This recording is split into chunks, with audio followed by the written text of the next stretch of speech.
Hello guys, तुमचं माझ्या नवीन एका व्लॉगमध्ये खूप खूप स्वागत आहे.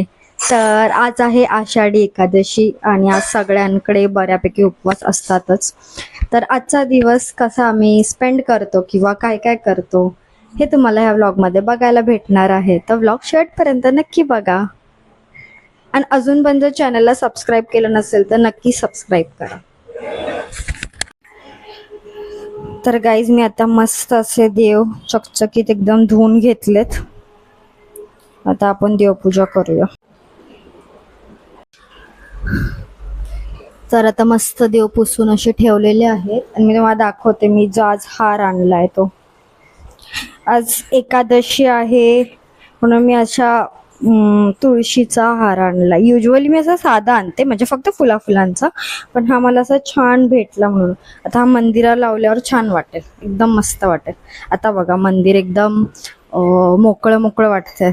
आता तुम्हाला पूजा केल्यावर तुम्हाला दाखवते कसं मस्त वाटेल. गंध लावल्यावर मी असे सगळे मस्त देव ठेवून घेतलेत वरती मंदिरात. आता आपण फुलं वाहूया देवाला. तर काहीच आम्ही ऑलरेडी तुळशीचा हार तर आणलाय, पण दीदीने खास विठ्ठलासाठी असा छोटासा हार बनवलाय. काय माहिती.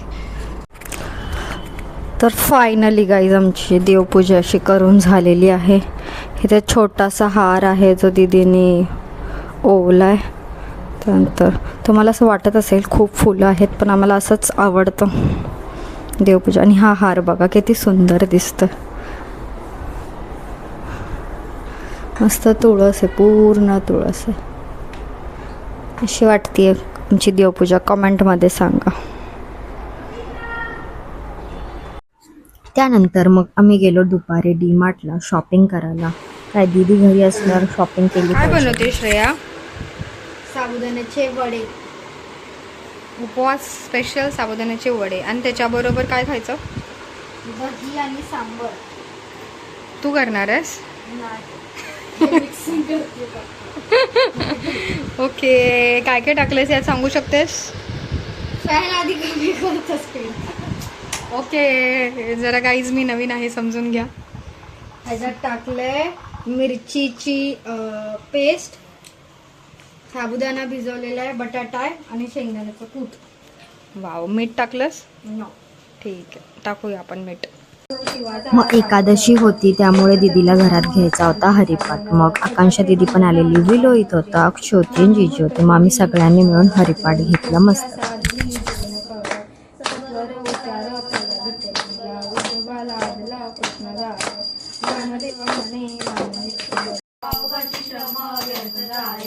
हरिपाठी गेला ते निवांतीचे टेले भ्रमर कुंतलय सुमन पडले ज्ञानदेवी मंत्र हरिनामाचे शस्त्र जगकुळ गोत्र वर्जिले हरिमुखे म्हणा हरिमुखे म्हणा पुण्याची गणना कोण करी काळे वेळ नाम उच्चारत नाही दोन्ही पक्ष पायी उद्धरती रामकृष्ण नाम सर्व दोष.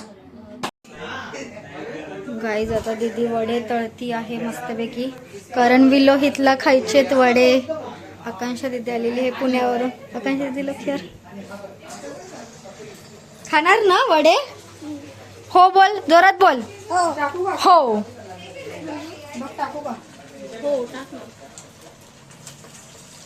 हळू हळू, हा घाई नको. दिस इज नेक्स्ट डे आणि काल तर तुम्ही बघितलं उपवास होता त्यामुळे सगळं आम्ही उपवासाचंच खाल्लं. साबुदाणा वडे केलेले. आणि आज युजली दुसऱ्या दिवशी हा उपवास सोडतात. काही काही लोक आधी पण सोडतात, काही काही दुसऱ्या दिवशी सोडतात. तर मग आज उपवास सोडायचा आहे त्यामुळे असं मस्त वेगवेगळे आयटम्स मेन्यू आम्ही केलेले आहेत. तर मी तुम्हाला दाखवते. आणि आज आमचे पप्पा म्हणजे बापू वारीतून परत येणार आहेत. तर ते गेलेले वारीला पंढरपूरला चालत. तर ऑलमोस्ट 2 वीक ते गेलेले, कारण आळंदीमध्ये पाणी साठले त्यामुळे ते 3-4 दिवस स्टार्टिंगचे कॅन्सल झाले त्यांचे. मग ते कुठल्या तरी मिड टप्प्यावर असं तिथून पुढे चालत गेलेले. आम्ही आता तुम्हाला दाखवते आम्ही काय काय जेवण बनवलंय. मग जेवण बनवायला मी घेतलं. अर्ध्या गोष्टी मी केल्या आणि अर्ध्या गोष्टी दीदीने केल्या. तर मी इथे करत होती मटकीची भाजी आणि मेथीची भाजी आणि दीदीने मग डाळ, वडे आणि बरंच काय काय केलं.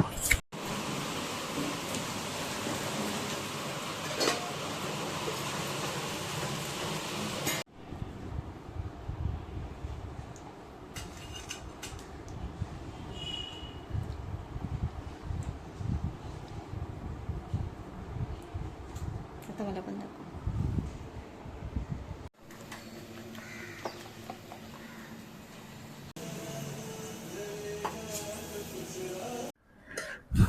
तर गाईस फायनली जेवण बनवून झालेलं आहे. इथे बनवले वरण, इथे आहे मेथीची भाजी, इथे आहे मटकीची भाजी आणि इथे वडे बनवलेत, इथे भात आहे आणि इथे चपाती आहेत. त्यानंतर मस्त असं पोटभर आम्ही जेवलो कारण जेवण खरंच खूप सुंदर झालं. मग त्यानंतर संध्याकाळी आलेले प्रगती वहिनी आणि प्रशांत दादा आणि अभीर पण होता ना. अभीर एवढा मस्ती करत होता की एका जागेत थांबतच नव्हता. मग संध्याकाळी आम्ही गेलो बापूंना घ्यायला आणि बापू आलेले ऑलमोस्ट 2 वीक्स नंतर वारीतून. येस, ह्या ब्लॉगमध्ये एवढंच. तर तुम्हाला माझे ब्लॉग्स आवडत असतील तर माझ्या चॅनलला नक्की सबस्क्राईब करा आणि लाईक करून पण नक्की जावा. Bye bye.